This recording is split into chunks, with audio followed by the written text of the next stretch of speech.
আর 107 বছর ধরেই তো অন্যায় করা হয়েছে।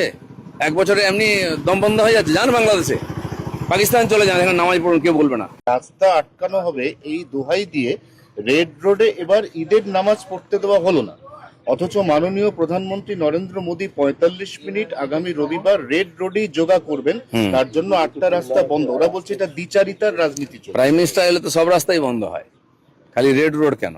উনি যেখানে যাবেন সেখানে বন্ধ হবে।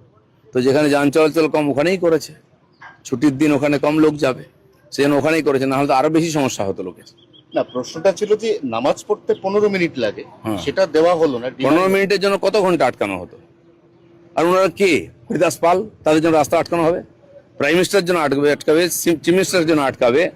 এটা ঠিকই আছে, বছরে তো একবার উনি আসছেন, কত বছর পরে আসছেন?